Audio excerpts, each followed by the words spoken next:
کرام، عزت خاص بہن اور بیویوں کو،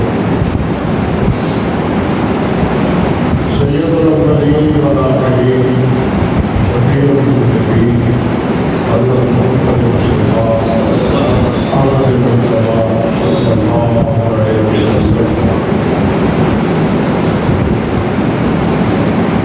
اور آپ کے تمام حضرات صحابہ کرام رضوان اللہ علیہم اور امت کے بعد صحابہ کے بعد تابعین کرام اور امت کے خوش نصیب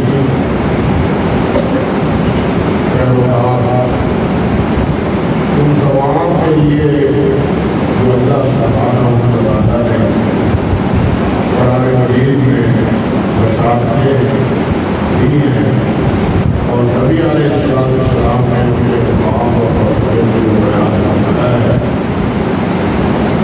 یہ ہمارے ایمان کا حصہ ہے۔ یہ اس لیے کہہ رہا ہوں کہ جو باتیں اللہ کے ذوالجلال والاکرام فرمائیں اور جو ارشادات پیارے پیغمبر حضرت محمد صلی اللہ علیہ وسلم کے ہوں، ہمارے ایمان کا تقاضا ہے کہ ہم ان کو مانیں اور ان کو تسلیم کریں۔ اللہ رب العزت کا یہ شکر ہے کہ ہم بلا استثناء تمام صحابہ کرام کو تسلیم کرتے ہیں، ان کی عظمت کو مانتے ہیں، ان کے بارے میں کچھ بدعتی فرقوں کی طرح ہم صحابہ کرام کے بارے میں تقسیم کے قائل نہیں ہیں۔ تقسیم سے میری مراد یہ ہے کہ رافضی وہ ہے جو صرف حضرت علی رضی اللہ تعالیٰ عنہ کو، حضرت سیدنا فاطمہ الزہرا رضی اللہ تعالیٰ عنہ اور حضرت سیدنا حسن اور حضرت حسین رضی اللہ تعالیٰ عنہ اور ان کے ساتھ تین چار اور صحابہ، بس انہیں کو ہی مانتے ہیں، باقی سب صحابہ کرام کو ماننے کے لیے تیار ہیں۔ بلکہ جو کچھ مجھے کتابوں میں ہے وہ زبان کا دانا ہی ہمارے لیے مشکل ہے۔ صحیح بات یہ ہے کہ جو کچھ ان کی کتابوں میں حضرت ابوبکر صدیق کے بارے میں، حضرت عمر فاروق کے بارے میں، حضرت عثمان غنی کے بارے میں، حضرت طلحہ اور زبیر کے بارے میں، باقی اشرف جن کو نبی علیہ السلام نے جنت کی بشارت کی ہے ان کے بارے میں جو وہ فکر رکھتے ہیں یا جو کتابوں میں ہے وہ ہم زبان میں لانے سے آ سکتے ہیں۔ جو کچھ انہوں نے لکھا ہے اتنی جرت دکھائی ہے کہ ہم اس کو زبان میں لانے میں اپنے لیے ایک عیب ہے۔ ان کے وقت مقابل ایک گروہ ہے قاضیوں کا جو ان تمام صحابہ کرام رضوان اللہ علیہم اجمعین کو دار اسلام سے خارج سمجھتے ہیں، جو باہم آپس میں جنگی جبل میں اور جنگی صدیق میں لڑے ہوئے اور بالخصوص حضرت علی رضی اللہ تعالیٰ عنہ ان کے بارے میں بڑے لفظوں میں کہتے تھے علی کافر ہے، علی مشرک، معاذ اللہ، یہ بالکل اس کے بالکل اس کے خارجیوں میں بات ہو رہی ہے کہ جو عبدالرحمن بن ملجم کو دعائیں دیتے ہیں، آپ حیران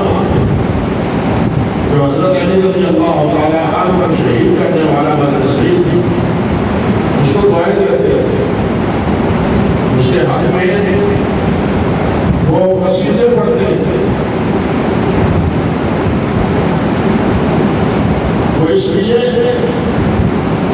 وہ کہتے ہیں کہ عبد الرحمن میں ملزم میں ایک ہے لاہور ایک ہے ناسور کو ختم کر کے حضرت علی کو حارث اللہ کے ساتھ ملا دیا عبد الرحمن میں ملزم دادا کیجیے یہ ڈورا ہی جہاں تک پہنچے ہوئے اللہ اور تیسرا وہ گروہ ہے جن کو ناسوری کہتے ہیں جو اہل غیرت کے ساتھ اناد رکھتا ہے ان کے بارے میں اپنے دلوں میں بہت رکھتا ہے کینہ رکھتا ہے یہ تینوں گروہ ہے اور تینوں برا ہے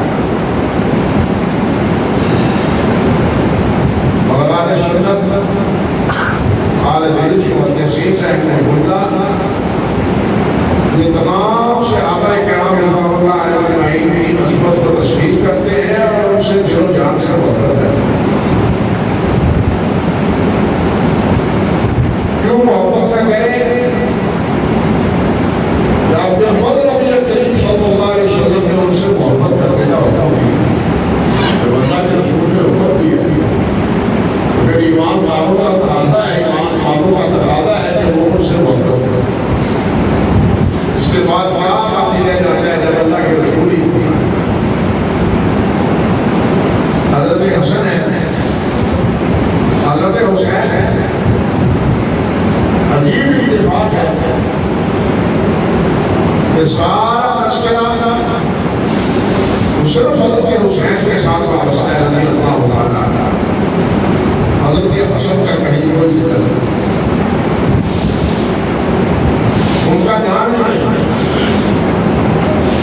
حضرت نبی علیہ السلام نے دونوں کے بارے میں ارشاد فرمایا سیدہ شباب و عالمہ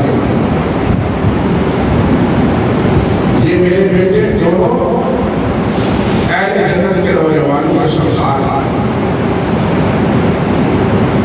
جیسے دونوں کے بارے میں فرمایا ہے حضرت علی سے روایت ہے اور یہ روایت حضرت علی سے کہ ابو بکر اور عمر سیدہ قرون عالم جنت کہ ابو بکر اور عمر اہل جنت کے بوڑھوں کے سرکار ہیں اہل جنت کے تو نام کوئی جوان ہوتا ہے جوان ہے بچہ سب جوانی کی عادت کرو لیکن مقصود اس سے کہ جو دنیا میں بوڑھے تھے ان کے سرکاری ابو بکر و عمر کے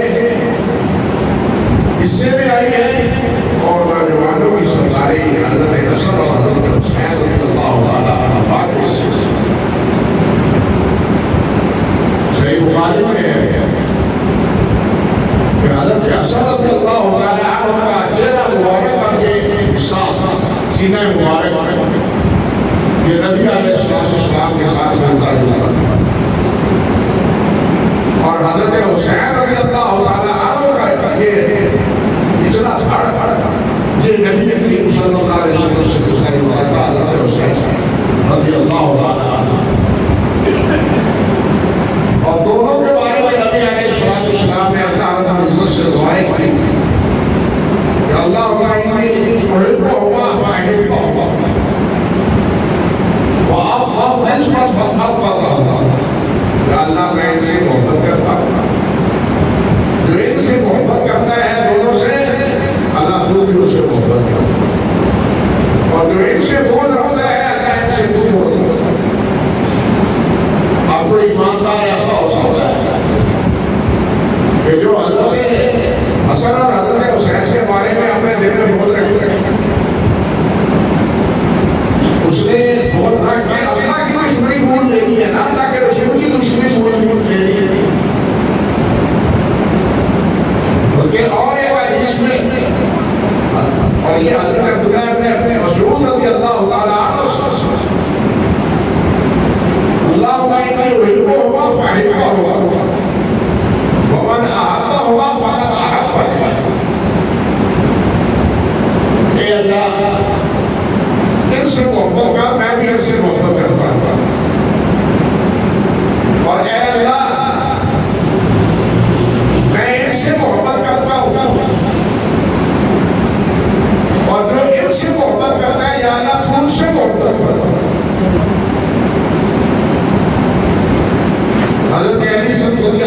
تعالیٰ عنہ فرماتے ہیں، صحیح مسلم کی روایت ہے، نبی علیہ السلام نے ارشاد فرمایا لا یحبنی الا مؤمن ولا یبغضنی الا منافق، میرے ساتھ محبت کرنے والا مومن ہے، اللہ کے رسول نے فرمایا کہ میرے ساتھ محبت کرنے والا کون مومن ہے اور میرے ساتھ بغض رکھنے والا منافق ہے۔ یہ بھی اللہ کے صحیح مسلم کی روایت ہے۔ حضرت ابو ہریرہ رضی اللہ تعالیٰ عنہ کے بارے میں نبی علیہ السلام نے دعا کی، نبی علیہ السلام سے عرض کرتے ہیں حضور میرے بارے میں دعا کیجیے کہ مومن میرے ساتھ محبت کرے۔ نبی علیہ السلام نے دعا کی یا اللہ اہل ایمان کے دلوں میں ابو ہریرہ سے کی محبت اہل ایمان کے دلوں میں پیدا کرنا، اہل ایمان کے دلوں میں ابو ہریرہ کی محبت پیدا کرنا۔ ابو ہریرہ فرماتے ہیں رضی اللہ تعالیٰ عنہ کہ تمام اہل ایمان مجھ سے محبت کرتے ہیں۔ امام بزرگ فرماتے ہیں کہ جو حضرت ابو ہریرہ سے محبت کرتے ہیں اس کی یہ محبت اس کے ایمان کی علامت ہے، جو ابو ہریرہ سے عداوت کا اظہار کرتے ہیں وہ اس کے نفاق کی علامت ہے۔ یعنی فضل بھی اسی طرح نبی علیہ السلام نے ارشاد فرمایا، مختلف شعبہ کے انصار تمام انصار کے بارے میں نبی علیہ السلام نے فرمایا من احب الانصار فاحبہ ومن ابغضهم فقد ابغض، جو انصار سے محبت کرتا ہے وہ مجھ سے محبت کرتا ہے اور جو انصار سے بغض رکھتا ہے وہ مجھ سے بغض رکھتا ہے۔ انصار سے محبت اور بغض اس لیے کہ انصار نے نبی علیہ السلام کی سے وفا کی، انہوں نے نبی علیہ السلام کو بلایا ہے، انہوں نے مہاجرین کو جگہ دی، انہوں نے اپنے مال و جائیداد میں مہاجرین کو کا حصہ مقرر کیا، اپنے گھروں سے انہیں روزے دیے، اپنے گھروں میں انہیں ٹھہرایا ہے اور نبی علیہ السلام کا دل و جان سے دفاع کیا۔ جب بیعت عقبہ ہوئی تھی اور بعض ابھی مسلمان نہیں ہوئے تھے، انہوں نے کہا تھا کہ یثرب سے آنے والوں تم میرے بھتیجے کو کہہ رہے ہو کہ ہمارے پاس چلے چلو، لیکن تمہیں معلوم ہے اس کا نتیجہ کیا نکلے گا، اس کا انجام کیا ہوگا؟ کہنے لگے کیا انجام ہوگا؟ عباس کہنے لگے اس کا انجام یہ ہے کہ تمام عرب سے تمہاری لڑائی، سب اب عرب تمہارے مخالف ہو جائیں گے، ان سے لڑو گے؟ انہوں نے کہا لڑے گے، بلکہ نبی علیہ السلام سے بتایا آپ کی جس سے شروع ہوگی ہماری اس سے شروع ہوگی، جس سے آپ کی لڑائی ہوگی اس سے ہماری لڑائی ہوگی۔ یعنی انصار نے اتنی وفا کا اظہار کیا، اسی لیے نبی علیہ السلام نے فرمایا کہ انصار سے محبت کرنے والا میرے ساتھ محبت کرتا ہے، کہ انہوں نے میرے ساتھ محبت کا اظہار کیا، اور جو انصار سے بغض رکھتا ہے وہ حقیقت میرے ساتھ بغض رکھتا ہے۔ اللہ اکبر۔ اور ایک روایت کی روایت علیہ السلام صحابہ کرام کے بارے میں فرمایا من احبہ فبحبی احبہ ومن ابغضہ فبغضی ابغضہ، جو صحابہ سے محبت کرتا ہے وہ میری وجہ سے ان سے محبت کرتا ہے کہ یہ میرے نبی کیسے ہیں۔ یارو دوست کا دوست بھی دوست ہو سکتا ہے، یہ ضرب المثل مشہور ہے کیا؟ دوست کا دوست بھی دوست ہوتے ہیں، یہ نہیں دوست کا جو دوست کو اس سے عداوت ہو دوست سے محبت، یہ دنیا کا کوئی فائدہ نہیں۔ اب نبی علیہ السلام کی جن کے ساتھ دوستی وہی ہے جن سے محبت ہے، جن سے پیار ہے، اب ان کے ساتھ بغض، ان کے ساتھ عداوت، ان کے ساتھ مخاصمت، اس کا نتیجہ سوائے نفاق اور کفر کے اور کیا نکلے گا؟ اسی وجہ سے میں عرض کرتا ہوں کہ اہل سنت، اہل حدیث اس صحیح عقیدے پر ہے اللہ کے فضل و کرم سے اور نبی علیہ السلام کے ارشادات کی روشنی میں کہ وہ بلا استثناء بغیر کسی تقسیم کے، وہ کبار صحابہ ہو یا صغار صحابہ ہو، علی حسب المراتب تمام سے محبت کرتے ہیں اور تمام سے محبت کو اپنے ایمان کا حصہ سمجھتے ہیں اور ان کے ساتھ نفاق کو اور ان کے ساتھ بغض کو نفاق سے تعبیر کرتے ہیں۔ آپ دیکھیں کہ حضرت علی رضی اللہ تعالی عنہ یہ 40 میں شہید ہوئے، 17 رمضان کو 40 ہجری میں شہید ہوئے اور ان کو شہید کرنے والا عبد الرحمن بن ملجم تھا اور یہ کوئی کافر نہیں تھا، یہ قاری قرآن تھا، مسجد میں قرآن بچوں کو پڑھاتا تھا، بچوں کو قرآن پڑھاتا تھا عبد الرحمن بن ملجم، قرآن میں یہ شمار ہوتا تھا۔ اس نے حضرت علی رضی اللہ تعالیٰ عنہ کو شہید کیا، عبد الرحمن بن ملجم۔ حال یہ تھا، آپ اندازہ کریں کہ جب اس کو مارا گیا تو پھر کیا ہوا؟ پہلے اس کے پاؤں کاٹے گئے، کہنے لگا سب سے آخر میں میری زبان کاٹنا تاکہ میں آخر وقت تک اللہ کا ذکر کرتا رہوں، اللہ اکبر کبیرہ، میں اللہ کا ذکر کرتا رہوں، سر میرا بعد میں کاٹنا، جو کچھ کاٹتے ہو میرے جسم کا ٹکڑا ٹکڑا کاٹ دو، کیما کر دو، لیکن میرا سر بعد میں کاٹنا تاکہ آخر تک میں اپنی زبان سے اللہ کا ذکر کرتا رہوں۔ یہ کافر تھا، یہ تو اللہ کا ذکر کرتا ہوا مرا ہے، لیکن حضرت علی کو کیا کہتا تھا کہ علی کافر ہے، معاذ اللہ ثم استغفر اللہ، علی مشرک ہے۔ کیوں؟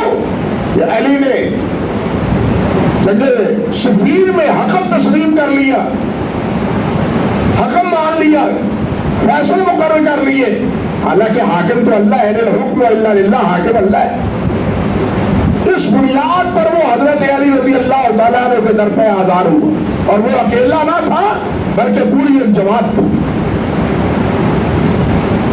17 رمضان کو حضرت علی شہید ہوتے۔ مجھے آپ بتلائیں حضرت علی بھی مظلوم شہید ہوئے ہیں یا نہیں؟ اور سوچیں کبھی ان کی شہادت کا کہیں تذکرہ سنا ہے آپ نے؟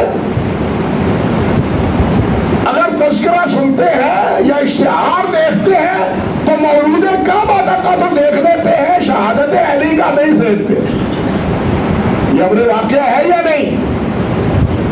مولود کعبہ کا کہ کعبہ میں پیدا ہوئے حضرت علی، حالانکہ یہ بھی غلط ہے، یہ بھی بے بنیاد ہے، کوئی اس کی اصل نہیں ہے۔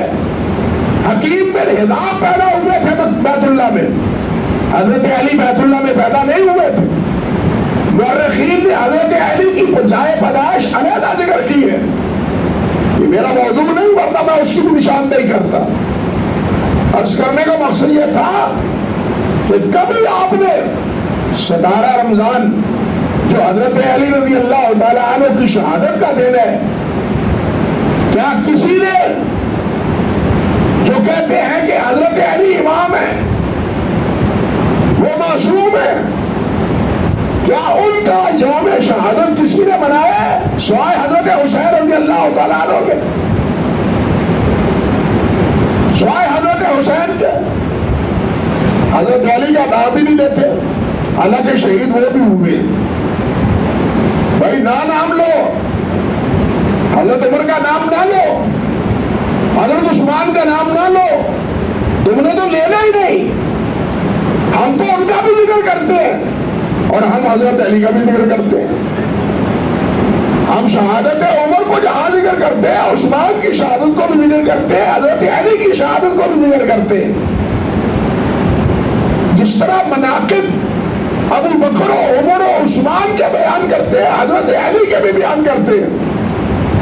یہ نہیں کہ صرف مناقب حضرت ابو بکر و عمر و عثمان کے بیان کرتے ہیں, بلکہ حضرت علی کے مناقب بھی ہم اسی طرح بیان کرتے ہیں جس طرح باقی خلفائے ثلاثہ کے بیان کرتے ہیں. ہم میں تقسیم یہ نہیں ہے. اللہ کے فضل و کرم سے جو نبی کے ساتھ بیٹھ گیا وہ ہمارے سر کا تاج ہے, وہ ہمارے دلوں کا نور ہے, ہمارے دلوں میں ان کی محبت ہے اور ہم ان سے محبت کرتے ہیں اللہ کے فضل و کرم سے. حضرت علی کی شہادت کے بعد اسی روز حضرت حسین خلیفہ بنتے, حضرت حسین خلیفہ بنتے. سوال یہ ہے کہ اس وقت اور صحابہ موجود تھے, کیا ان کی خلافت کے انعقاد کے لیے باقی صحابہ کو اعتماد میں لیا گیا؟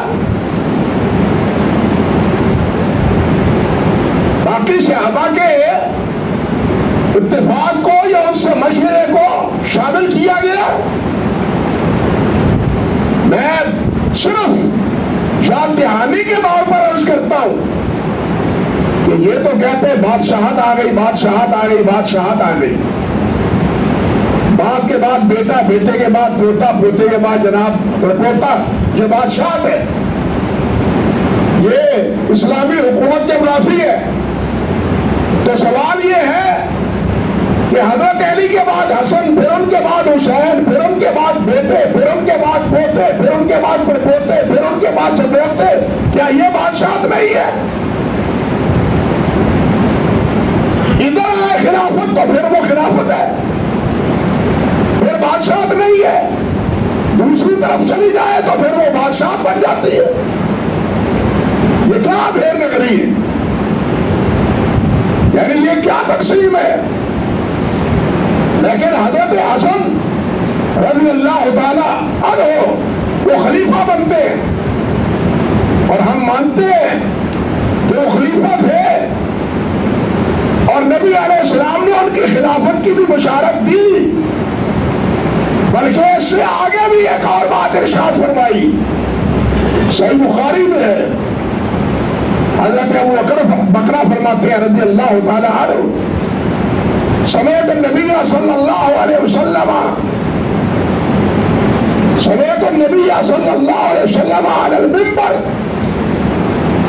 نبی علیہ السلام منبر مبارک پر تھے اور آپ خطبہ ارشاد فرما رہے تھے.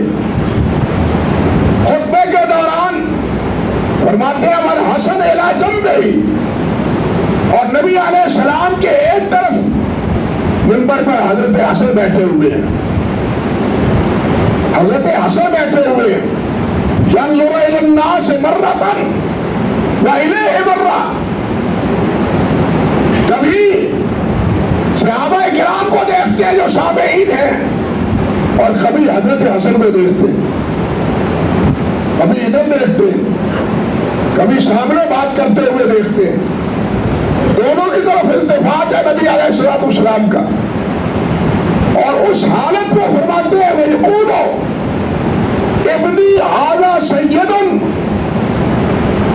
ابنی ھذا سید, کہ یہ میرا بیٹا سردار ہوگا, خلیفہ ہوگا. خلیفہ مانتے ہیں.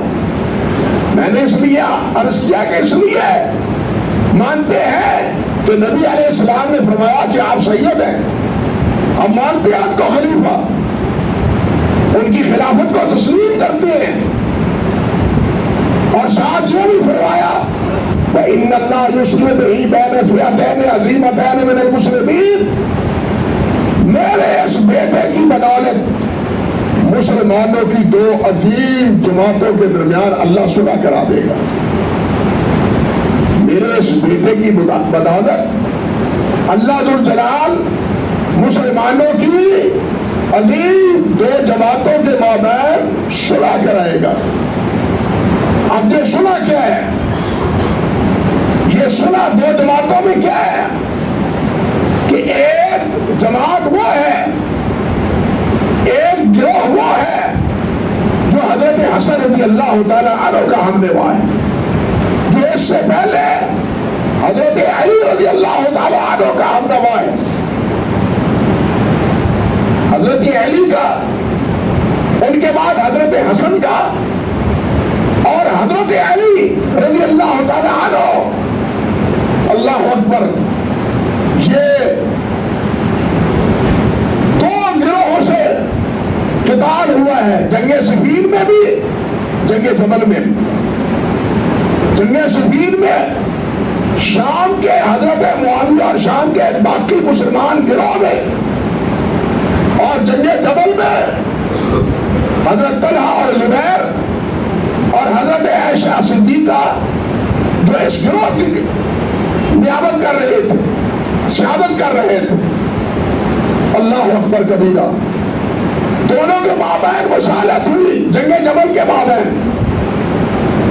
اس کے بعد حضرت معاویہ کے ساتھ حضرت علی کی لڑائی ہوئی، اور یہ لڑائی ہزاروں کی کشت و خون پر منتج ہوئی، دو چار افراد نہیں، ہزاروں کی تعداد میں۔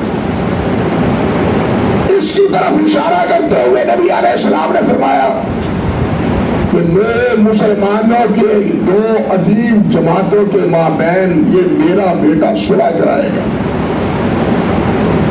معاویہ رضی اللہ تعالی عنہ اور ان کے ساتھی حضرت علی رضی اللہ تعالی عنہ اور ان کے ساتھی، دونوں کو نبی علیہ السلام نے کیا کہا ہے؟ مسلمان ہے یہ، اور ان دونوں کے درمیان صلح کون کرائے گا؟ یہ میرا بیٹا عبداللہ، یہ حسن، یہ بیٹا میرا حسن کرائے گا۔ اب اگلی بات دیکھیے، حضرت حسن رضی اللہ تعالی عنہ 6 مہینے خلیفہ رہے۔ 41 ربیع الاول میں انہوں نے صلح کی حضرت معاویہ رضی اللہ تعالیٰ عنہ مجمعین۔ 6 مہینے بعد، اور سب سے پہلے حضرت جعفر طیار کے بیٹے عبداللہ بن جعفر، ان سے اپنے دل کی بات کہی، چچیرے بھائی سے کہا، عبداللہ میں یہ چاہتا ہوں کہ انی رأیت رأیا احب تتابعتنی علیہ، میری ایک رائے ہے، میں ایک تصور رکھتا ہوں، میں چاہتا ہوں کہ تو میری مطابقت کر، میری موافقت کر۔ وہ کیا؟ وہ تو ماں ہوگا۔ عبداللہ بن جعفر کہتے ہیں وہ کیا رائے ہے آپ کی؟ قال رأیت انی عامد الی المدینہ فانزلہ، میں چاہتا ہوں کہ میں مدینہ چلے جاؤں، کوفہ چھوڑ دوں، واخلع الامر لمعاویہ، اور خلافت معاویہ کے سپرد کر دوں، چھوڑ دوں اس جھگڑے کو۔ وقد طالت الفتنہ وسفکت الدماء وقطعت السبل، کہتے ہیں فتنہ بہت بڑھ گیا ہے، خون ریزی بہت ہو چکی ہے، راستے غیر محفوظ ہو گئے ہیں۔ میں کہتا ہوں کہ یہ لڑائی اچھی نہیں، میں مدینہ طیبہ چلا جاؤں، وہاں زندگی بسر کروں، اور خلافت کا معاملہ معاویہ کے سپرد کر دو۔ حضرت عبداللہ بن فقلت جزاک اللہ، فقلت جزاک اللہ، عبداللہ بن جعفر کہتے ہیں اللہ پہ تمہیں جزا دے، تمہاری یہ رائے بالکل درست ہے، اور کہتے ہیں خیر من امت محمد صلی اللہ علیہ وسلم، اور یہ امت مصطفی کے لیے تمہاری رائے خیر پر مبنی، بھلائی پر مبنی۔ چنانچہ حضرت معاویہ کے ساتھ حضرت حسن رضی اللہ تعالیٰ عنہ نے صلح کی۔ اب ایک سوال ہے، اور آپ اس پر بھی غور کریں، دیانتداری پر اس سے سوچیں کہ آج جو کچھ معاذ اللہ سیدنا معاویہ رضی اللہ تعالی عنہ کے بارے میں کہا جا رہا ہے، اگر وہی کمزوریاں حضرت معاویہ میں تھی تو معاویہ کے ہاتھ پر بیعت کر کے حضرت حسن رضی اللہ تعالیٰ عنہ نے صحیح اقدام اٹھایا تھا یا غلط اٹھایا تھا؟ نبی علیہ السلام نے بشارت دی، آپ کی نے اس بشارت کی تعریف کی۔ معاملہ یہی نہیں، اس سے بھی پیچھے ہے کہ نبی علیہ السلام نے بشارت کی تعریف کی اور اپنے بیٹے کی بھی تعریف کی کہ مسلمانوں کے درمیان میرا بیٹا جو ہے وہ صلح کرائے گا۔ وہی صلح، یہ صلح ہو گئی۔ اگر معاویہ ایسے ویسے تھے معاذ اللہ ثم استغفر اللہ تو حضرت حسن نے کیوں صلح کری؟ پھر بالخصوص روافض کے نزدیک حضرت حسن معصوم ہے۔ ہم صرف معصوم اللہ کے رسول میں سمجھتے ہیں صلی اللہ علیہ وسلم، باقی کوئی معصوم نہیں، نہ ابو بکر معصوم ہے، نہ عمر معصوم ہے، نہ عثمان معصوم ہے۔ عصمت کا اعزاز وہ صرف انبیاء کرام علیہ السلام کو حاصل ہے، لیکن روافض کے نزدیک نبی علیہ السلام کی طرح حضرت علی بھی معصوم، حضرت حسن بھی معصوم، حضرت حسین بھی معصوم، حضرت زین العابدین بھی معصوم، حضرت محمد باقر بھی معصوم، جعفر صادق بھی معصوم، 12 کے 12 امام معصوم، سب معصوم، اور ان کی اطاعت، ان کی پیروی، ان کی فرما برداری اسی طرح ضروری جس طرح کہ محمد رسول اللہ کی تابعداری ضروری ہے۔ یہ مسئلہ سمجھے پہلے، ہم باقیوں کو معصوم کیوں نہیں سمجھتے؟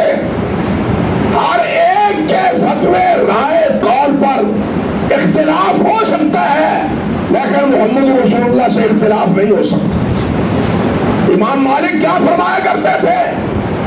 ما من عابد الا یؤخذ من قولہ ویرد علیہ الا صاحب هذه الروضہ۔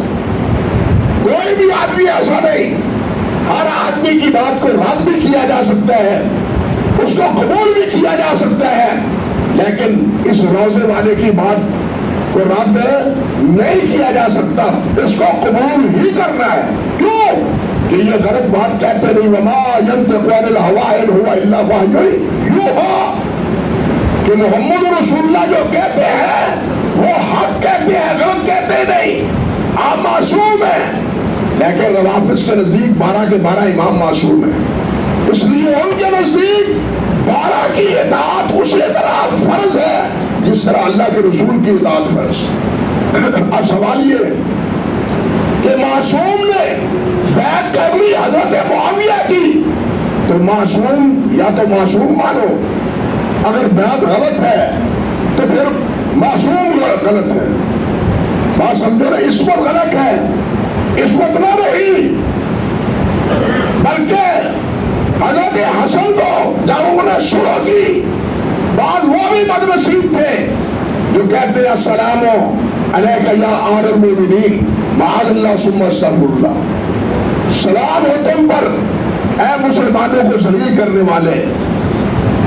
حضرت حسن فرماتے ہیں العار خیر من النار، اللہ اکبر کبیرہ، العار خیر من النار، آر یہ عیب، یہ دانا، یہ مجھ سے قابل برداشت ہے نار کی بجائے، آگ کی بجائے، آگ کی بجائے یہ آر قابل قبول ہے، یہ دان قبول ہے، لیکن جہنم قبول نہیں ہے۔ حضرت حسن آگے جواب یہ دیتے تھے۔ اب سوال تو یہ پیدا ہوتا ہے کہ حضرت حسن معصوم ہے تو پھر انہوں نے جو بیعت کی ہے حضرت معاویہ رضی اللہ تعالی عنہ پر کے ہاتھ پر، اور پھر بیعت کر کے اس کو تسلیم کیا ہے، تسلیم ہی نہیں کیا بلکہ تمام تواریخ اس بات پر متفق ہے کہ یہ تعریف یہ سنو کر کے حضرت حسن بیٹھ نہیں گئے تھے مدینہ طیبہ میں، بیٹھ نہیں گئے تھے، بلکہ حضرت حسین کو ساتھ لے کے دمشق حضرت معاویہ کے ساتھ آنا جانا میل جول باقی رہتا تھا، میل جول باقی رہتا تھا۔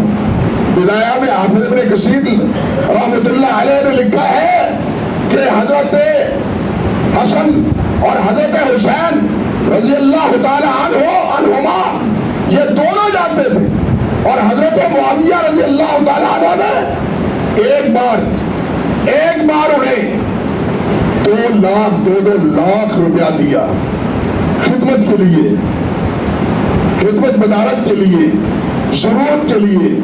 ایک دفعہ تشریف لے گئے تو پھر کہنے لگے معاویہ کہ آج میں آپ کی اتنی خدمت کرنی چاہتا ہوں کہ اتنے پیسے میں نے کبھی کسی کو نہیں دیے، کبھی کسی کو نہیں دیے۔ 3 لاکھ دیے دونوں کو، اور 1 لاکھ کپڑوں کے جوڑے دیے، 30 غلام دیے، 100 اونٹ دیے، اور یہ سب لے کے مدینہ طیبہ پہنچے۔ مجھے آپ بتلائیں یہ آنا جانا اور معاویہ سے یہ محبت کے نتیجے میں یہ سب کچھ وصول کرنا، یہ حلال تھا یا حرام تھا؟ جائز تھا یا ناجائز تھا؟ یہ معصومین کیا کر رہے ہیں؟ اگر معاویہ ایسے تھے تو ان سے یہ ہدایہ وصول کرنے درست ہے؟ سوال یہ ہے، بات اصل میں بتنگڑ بن گئی ہے، بات کو بگاڑا گیا ہے، حقیقت کو بہت سے جھوٹوں میں چھپایا گیا ہے، اور جو ناٹک رچایا جاتا ہے اس ناٹک میں مظلوم بنا کے لوگوں کے سامنے اذہان کو مسموم کیا جاتا ہے۔ حقیقت کچھ اور ہے، حقیقت کچھ اور ہے۔ سوال یہ ہے، بس اسی پر بات ختم کرتا ہوں، باقی اللہ نے چاہا تو پھر عرض کروں گا، وقت نہیں ہے، ورنہ صحیح بات تو یہی تھی کہ یہ بات کچھ آگے چلتی اور آپ کے سامنے کچھ اور بھی باتیں کہہ دیتا، لیکن وقت کی وجہ سے اسی پر اکتفا کرتا ہوں۔ اللہ سبحانہ و تعالی ہمیں سچ سمجھنے کی توفیق دے، اور تمام صحابہ کرام رضوان اللہ علیہ اجمعین کے ساتھ محبت کی یکساں ہمیں توفیق عطا فرمائے۔ اللہ حسب المراتب اقول قولی ھذا استغفر اللہ لی ولکم ولسائر المسلمین۔